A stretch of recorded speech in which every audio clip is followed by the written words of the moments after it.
नमस्कार, बहुत स्वागत है आपका डिबेट लाइव बड़ी बहस मध्य प्रदेश में। मैं हूं आपके साथ अमित शर्मा। मध्य प्रदेश में चुनाव प्रचार थमने को है। चुनाव प्रचार थमने से ठीक पहले बीजेपी और कांग्रेस ने अपने पक्ष में माहौल बनाने में कोई कसर नहीं छोड़ी। नरेंद्र मोदी, अमित शाह, राहुल गांधी, मल्लिकार्जुन खड़गे समेत कांग्रेस और बीजेपी के सभी बड़े नेता मध्य प्रदेश की सड़कों पर दिखाई दिए। प्रधानमंत्री नरेंद्र मोदी ने लंबा रोड शो किया। बीजेपी और कांग्रेस के नेताओं के बीच एक दूसरे को कोसने में कोई कोताही नहीं बरती गई। सबसे पहले देखिए दिग्गजों की प्रतिक्रिया और उसके बाद चर्चा की शुरुआत करेंगे।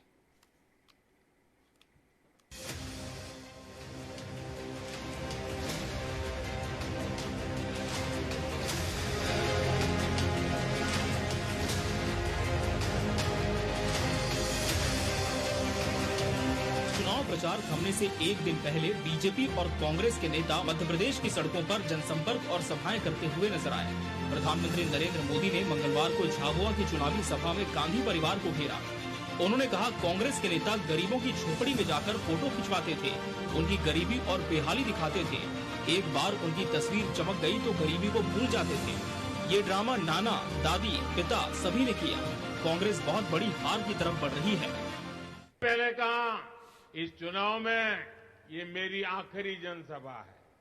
कुछ ही महीनों बाद लोकसभा के भी चुनाव होने वाले हैं। आप लोगों ने लोकसभा चुनाव में तो मोदी की जीत पक्की कर ही पहले से रखी है, लेकिन आपको यहां एमपी चुनाव में भी भाजपा को प्रचंड बहुमत से जिताना है।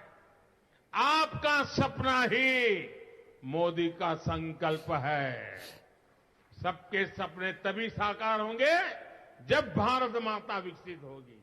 लेकिन आपको सावधान रहना है। जहां जहां कांग्रेस की सरकार है, वहां कांग्रेस की पूरी ऊर्जा, उनका एक ही काम बच जाता है, मोदी जो कर रहा है उसको रोको। मोदी की योजनाओं को आगे मत जाने दो। अपने राज्य का नुकसान हो जाए तो होने दो, लेकिन भारत सरकार कोई भी काम लेकर के आए है मत करो। अरे तुम्हारी राजनीति तुम्हारे घर रहने दो, ये लोगों का नुकसान क्यों करते हो? ये प्रकार के खेल क्यों खेलते हो? और इसलिए भाइयों, कांग्रेस सुधरने वाली नहीं है। उसको तो घर रखना, उसके वापिस रहो, वहीं रहो, वापिस आओ मत, यही करना पड़ेगा। करोगे ना? पक्का करोगे? पिछड़ा समाज, पिछड़ा वर्ग, ओबीसी समाज, उसका हमेशा से एक कांग्रेस पार्टी ने अपमान किया। भाई और बहनों, जब मंडल कमीशन की रिपोर्ट आई, कांग्रेस ने कई सालों तक उसको दबाकर रखा। राजीव गांधी ने मंडल कमीशन को लागू करने का विरोध किया। 70 साल तक पिछड़ा वर्ग आयोग को संवैधानिक मान्यता नहीं दी। नरेंद्र मोदी सरकार ने पिछड़ा वर्ग आयोग को संवैधानिक मान्यता देकर करोड़ों पिछड़ों का सम्मान करने का काम नरेंद्र मोदी। ना भाई, सुना है ना, मैं मध्य प्रदेश की जनता को कहने आया हूं, जिनकी खुद की कोई गारंटी नहीं है, उनकी गारंटी का क्या भला। मोदी जी ने इन 9 साल के अंदर जो कहा था वो कर दिखाया है। कांग्रेस के राष्ट्रीय अध्यक्ष मल्लिकार्जुन खड़गे ने दतिया के सेवड़ा में कहा, बीजेपी वाले कांग्रेस को गालियां देते हैं, तुमने कुछ नहीं किया। मेहनत करे मुर्गी साहब, अंडा खाए फकीर साहब। कहते हैं 70 साल में क्या किया? हमने कुछ नहीं किया होता तो आप प्रधानमंत्री और शाह केंद्रीय गृह मंत्री की कुर्सी पर नहीं बैठते। राहुल गांधी ने विदिशा और टीकमगढ़ के खरगापुर में सभा को संबोधित किया और कहा कि 2 तरह की सरकार होती है, एक अरबपतियों के लिए काम करने वाली, दूसरी किसान मजदूर युवाओं के लिए काम करती है।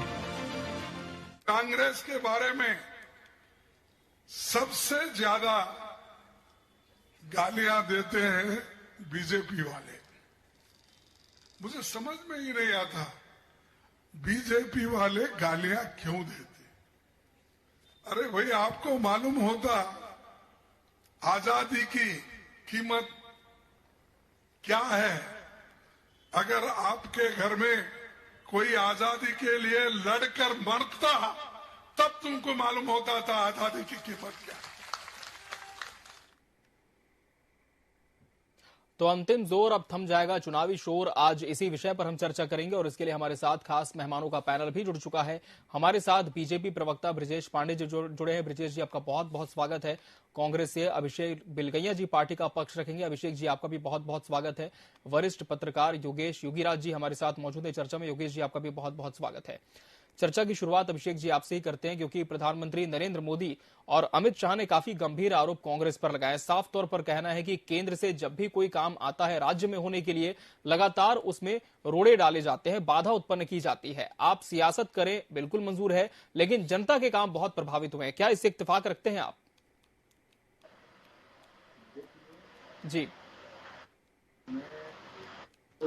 बारे में तो क्या कहूं जी, और उनके बड़े आजकल अब शिवराज सिंह जी मामा यहाँ झूठ बोलते हैं, ड्रामा वहां झूठ बोलते हैं। जिन मोदी जी पे ईमानदारी की जो मिसालें दिया करते थे, आज सबसे पहले तो मुझे ये बताइए कि नरेंद्र तोमर जी के लड़के की आज दूसरी वीडियो आई है जिसमें 10,000 करोड़ बैंक ट्रांसफर करने की, इधर से उधर करने के जो घोटाले का आरोप लग रहा है उसको उन्होंने सफाई दी। जब पहली वीडियो आई थी जी, मोदी जी वचन पत्र में जी, उद्घाटन करने आए थे, आने वाले थे भोपाल में, वो वहां क्यों नहीं आए थे? दूसरों पे आरोप लगाने से पहले आप सत्ता में बैठे हुए हैं, आप अपना पक्ष रखें। जी, ठीक है। ब्रजेश जी, सत्ता में बैठे लोगों का पक्ष उन्हें रखना चाहिए, कह रही है कांग्रेस। जवाब दीजिए। जी, तो बोले चलनी क्या बोले जिसके 3200 क्षेत्र। लोगों ने देखा है जिस तरह से 2018 में कांग्रेस सत्ता में कुछ दिनों के लिए आई और 18 महीने के कार्यकाल में मध्य प्रदेश को फिर से एक तरीके से बीमारू राज्य की ओर धकेलने का प्रयास किया, वो जनता से छुपानी, मध्य प्रदेश की 8.5 करोड़ जनता, 8 करोड़ जनता से। आप समझिए 2018 में मुख्यमंत्री बनने के पहले कमलनाथ जी ने ये वचन पत्र लाया था और कहा था कि अगर मैं सत्ता में बैठता हूँ, कुर्सी मेरे हाथ में आती है, सबसे पहले मैं मध्य प्रदेश में स्वामीनाथन आयोग रिपोर्ट को लागू करूंगा। बिल्कुल लागू नहीं किया। कहा 50,000 करोड़ रुपए स्वीकृत करूंगा राम पथिगमन समिति के लिए, चित्रकूट से लेकर के अमरकंटक तक के रास्ते में जहां जहां से मर्यादा प्रभु श्री राम गुजरे हैं, उन सारे मंदिरों को, उन रास्तों का पुनरुद्धार कराऊंगा, जीर्णोद्धार कराऊंगा। जरा तक कुछ नहीं हुआ। अकेले चित्रकूट में भी 5 किलोमीटर की सड़क नहीं बनी।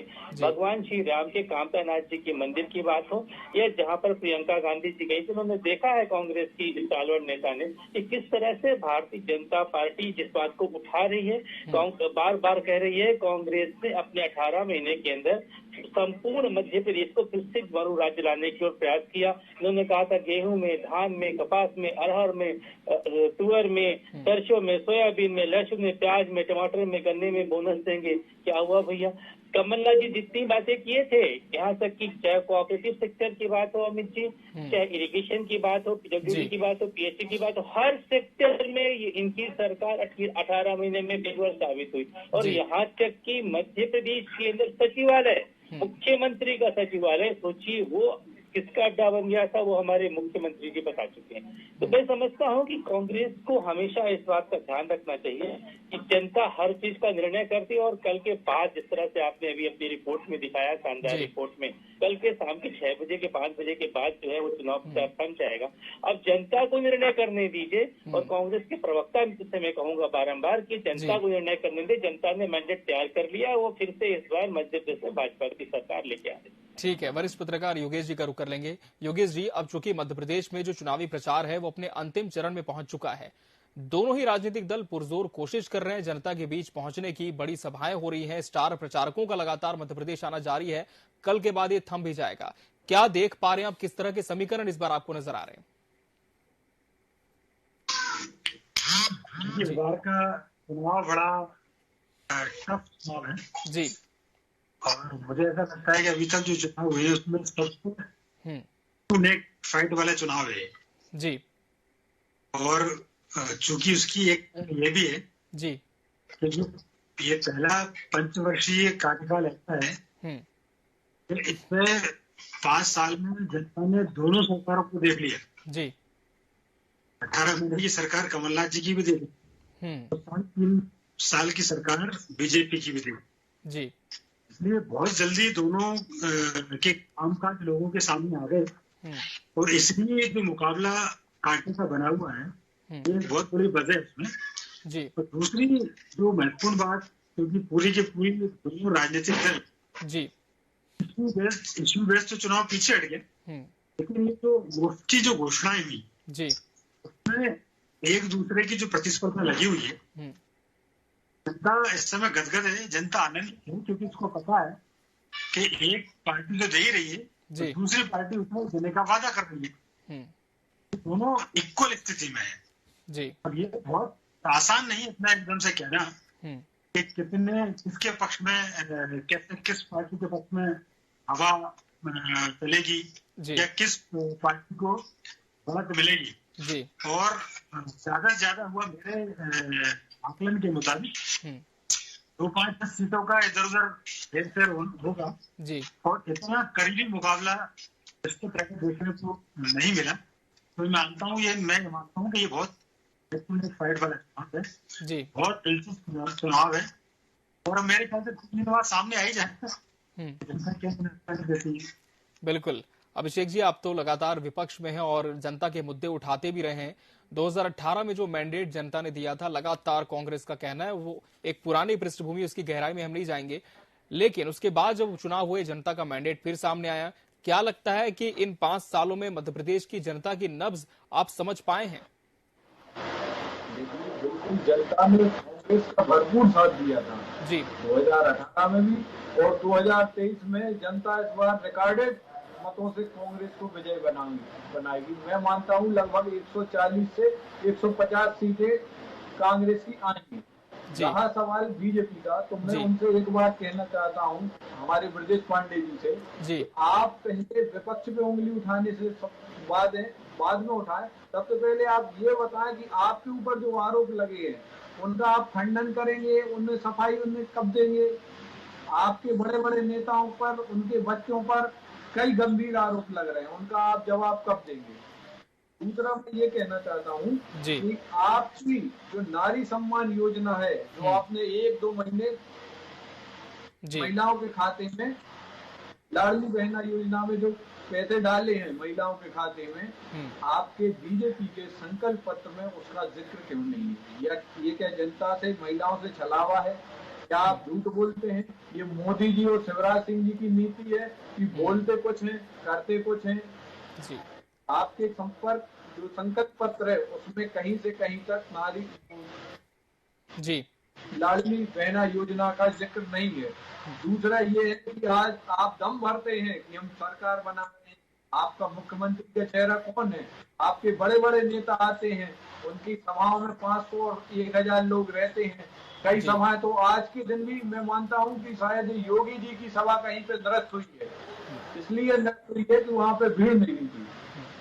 कमलनाथ जी का बहुत ही शानदार विजन है जिसपे जनता विश्वास करती है, 2018 में किया था और उससे दुगना विश्वास जनता 2023 में कर रही है और प्रचंड बहुमतों के साथ कांग्रेस सरकार बनाने। जवाब ले लेते हैं ब्रिजेश जी। कांग्रेस ने 3 सवाल पूछे हैं, चूंकि अब सत्ता में है तो सवाल आप ही से पूछा जाएगा। इस लाजमी है कि जो आरोप लगे हैं उन पर अभी तक पार्टी का जवाब क्यों नहीं आया? दूसरा सवाल कांग्रेस का यह है कि कुछ योजनाएं हैं जो नारियों के लिए संचालित हैं, संकल्प पत्र में जिक्र नहीं किया। और तीसरा सवाल जो लगातार कांग्रेस उठाती है, इस बार किसके चेहरे पर आप चुनाव लड़ रहे हैं? ब्रिजेश जी। सीधी सी बात है, दिनकर की एक पंक्ति है और मैं अपने कांग्रेस के काबिल मित्र को कहना चाहूंगा, इस पंक्ति का अध्ययन करना चाहिए कि समर शेष है नहीं पाप का भागी केवल व्याग्र, अजुट दस्त है समय लिखेगा उनके उपराध। अरे हमने आपसे कहा कि आपके 18 महीने के कार्यकाल की लंबी सूची है। अगर हमने महिला सशक्तिकरण के लिए और मध्य प्रदेश के अंदर लाडली बहनाओं के लिए योजनाएं शुरू करी, जिसके पेट में दर्द होने लगा। आज इस योजना की वजह से मध्य प्रदेश के अंदर 976 करोड़ रुपए का जो हमने प्रावधान किया था, तो उससे मध्य प्रदेश की 44,50,000 महिलाएं जो हैं उनके खाते में सीधे लाडली बहने के पैसे जा रहे हैं। 1250 रुपया भी जब दिया तब भी इनको दर्द हो रहा था। अरे हमारे मुख्यमंत्री जी संवेदनशील है, उन्होंने कह दिया कि हम बच्चियों को, नारियों को देवी के रूप में पूजते हैं, तो हम हमारे यहाँ के सिद्धांत है, हमारे यहाँ की अपनी थीम है। और सबसे बड़ी बात यह है कि आज देखिए 9,30,000 से अधिक लाडलियों को 225 करोड़ रुपए से अधिक की छात्रवृत्ति मिल रही है। लाडली लक्ष्मी 2.0 का शुभारंभ मध्य प्रदेश सरकार ने किया। विकास सतत प्रक्रिया का नाम होता है। इन्होंने मुझसे सवाल किया, आपने अपने संकल्प पत्र में इसको क्यों नहीं लाया? अरे भाई, इस योजना को हम लागू कर रखे हैं, हम उससे उस दिशा की ओर मध्य प्रदेश को लेके जा रहे हैं। हमारी तरह नहीं कि जो चीजें आपने अपने वचन पत्र में लाया था 2018 के वचन पत्र में, उसका 5% भी इम्प्लीमेंटेशन नहीं किया। बहुत सारी फाइलें वल्लभ भवन में दबी रह गई। आपने संविधान का वायलेंस किया, आपने घुमक्कड़ जांच, अर्धघुमक्कड़ जांच के लिए जो बातें कमलनाथ जी ने किया था, वो सारी बातें जो है वो परे हो गई। आपने मध्य प्रदेश की अनुसूचित जाति के लिए, पिछड़े वर्ग के लिए जितनी बातें किया था, कहाँ हो गया? काफूर बन के उड़ गया। सबसे बड़ी बात यह कि हमने प्रदेश में स्कूल में, कॉलेज में जो शिक्षा की गुणवत्ता पर जोर दिया, हमने जो PhD तक महिलाओं को, बच्चियों को निःशुल्क व्यवस्था कराई, हमने जो शिक्षा के अधिकार को आगे लाया, नवोदय विद्यालय के अंदर नया इम्प्लीमेंटेशन हुआ, केंद्रीय विद्यालय में नया इम्प्लीमेंटेशन हुआ। ये क्या था? हमने जो चीजें आपने बंद कर दिया था, 8वीं बोर्ड की परीक्षा, उसको जो है पुनः प्रारंभ कराया। जनभागीदारी समितियों का गठन हुआ कॉलेज में। इनके समय में जनभागीदारी समितियां नहीं थी। जनभागीदारी समिति के माध्यम से ही कॉलेज का इंफ्रास्ट्रक्चर बुनियाद तय होती है। वहाँ के एम्प्लॉयज जो काम करते हैं, चाहे वो कर्मचारी हो, चाहे जनभागीदारी के समिति के माध्यम से काम करने वाले अतिथि विद्वान हो, उनका पैसा तय होता है। वो भाजपा सरकार ने किया। हमने नए चिकित्सा महाविद्यालय खोले, हमने प्रदेश के अंदर टेक्निकल एजुकेशन को आगे बढ़ाया। संपूर्ण मध्य प्रदेश की नए अधोसंरचना के लिए जो कार्य भारतीय जनता पार्टी की सरकार ने किया इस 3.5 साल के कार्यकाल में, अद्वितीय है। हमने कला के क्षेत्र को, संस्कृति के, चलिए, उपलब्धियां कई है बीजेपी के पास बताने के लिए। कांग्रेस का पलटवार इस पर। जी अभिषेक जी। सबसे पहले तो मैं ये कहना चाहूंगा जी, आप कांग्रेस से 18 महीने का हिसाब मांग रहे हैं, आप 18 साल का हिसाब कब देंगे? दिन प्रतिदिन नए नए घोटाले सामने आते हैं, आपके कई मंत्रियों पर गंभीर आरोप लगे हैं जी। आप 18 महीने की बात करते हैं। कमलनाथ जी ने 18 महीने में 1000 गौशालाओं का निर्माण किया है, 27% आरक्षण ओबीसी के लिए जारी किया है, जिसके पे आपने रोक लगाई है। आप कॉलेज की जनभागीदारी की बात करती हैं, आप अभी उठाइए रिकॉर्ड, आप देखिए कि आप लोगों ने लगभग 2 से 3% जनभागीदारी केवल स्वीकृत करी है, बाकी सब पद खाली पड़े हुए हैं। आपने जो घोटाले किए हैं उसका जनता आपको भरपूर जवाब देने वाली है। कि भाजपा की बौखलाहट है कि आधे टिकट तो केंद्र की जो केंद्र में बैठे लोग नेता करते हैं और आधे शिवराज सिंह के दबाव में दूसरी लिस्ट में शिवराज सिंह की लिस्ट जारी होती है। ये भाजपा में आप देखिए मजा क्या है, एक नेता दूसरे नेता को निपटाने में लगा हुआ है। केंद्र से 8 नेताओं को, वरिष्ठ नेताओं को चुनाव लड़ने के लिए भेजना पड़ा। 3 केंद्रीय मंत्री चुनाव लड़ रहे हैं, एक पार्टी के राष्ट्रीय महासचिव चुनाव लड़ रहे हैं। सभी नेताओं को ऐसी जगह से चुनाव लड़ाया जा रहा है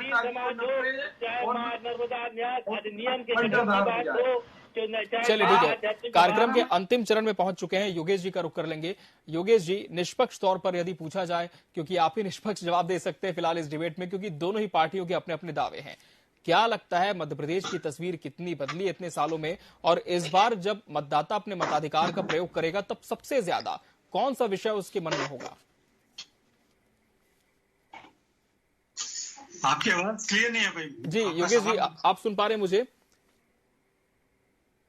हाँ, जी योगेश जी, सवाल यह है कि इस बार मध्य प्रदेश में सबसे ज्यादा कौन सा ऐसा विषय है जो मतदाता को प्रभावित करेगा, और कितनी तस्वीर मध्य प्रदेश की आप पाते हैं कि बदली है सकारात्मक तौर पर इन सालों में? देखिए, वैसा देखा जाए तो सबसे बड़ा जी मुद्दा है वो तो, क्योंकि आबादी का जो मामला है जी, जो 1500 रुपए का जो लाडली बहना या जो सम्मान की बात, ये सबसे बड़ा इशू है इस चुनाव में जी। और जो इन लाडली बहनाओं के वोट को कन्वर्ट करा पाएगा अपने पक्ष में, तो डेफिनेटली वो आगे देगा। 1.5 करोड़ वोट होते। और इस मामले में थोड़ा सा ये मानता हूँ कि शिवराज सिंह चौहान को है कि उन्होंने आखिरी रिश्ता देश की बहनों और प्रदेश की माताओं से बनाया है, तो थोड़ा सा झुकाव इस इश्यू पर जी की तरफ लगता है। लेकिन इसके अलावा थोड़े बहुत अब चूंकि कास्ट सेक्टर मध्य प्रदेश में बहुत है, ट्राइबल क्योंकि 47 सीटें हैं, एससी की सीटें 37-35 के आसपास है, ये 2 फैक्टर भी बहुत बड़े काउंट करेंगे। तो चूंकि इस ट्राइबल को लेकर बीजेपी ने बहुत सारे काम किए, जिनको बताने की आवश्यकता नहीं है, तो मुझे लगता है कि ये 2-3 जो मुद्दे हैं वो बड़े हैं, क्योंकि ये बड़े व्यापक वर्ग को प्रभावित करते हैं, बड़ी जनसंख्या को प्रभावित करते हैं। यदि आपने महिला, ट्राइबल और एससी उनको यदि आपने कम्युनिकेट कर लिया तो चुनाव में जीत जाएंगे। जी चलिए, तो मुद्दे कई हैं और फिलहाल अब अंतिम चरण में जो चुनावी प्रचार है वो पहुंच चुका है। देखना होगा कि किसका जोर यहां पर दम लाता है। बहरहाल चर्चा के लिए समय हमारे पास इतना ही था इस डिबेट में। आप तीनों मेहमानों का बहुत बहुत शुक्रिया हमसे जुड़ने के लिए और अपनी राय रखने के लिए।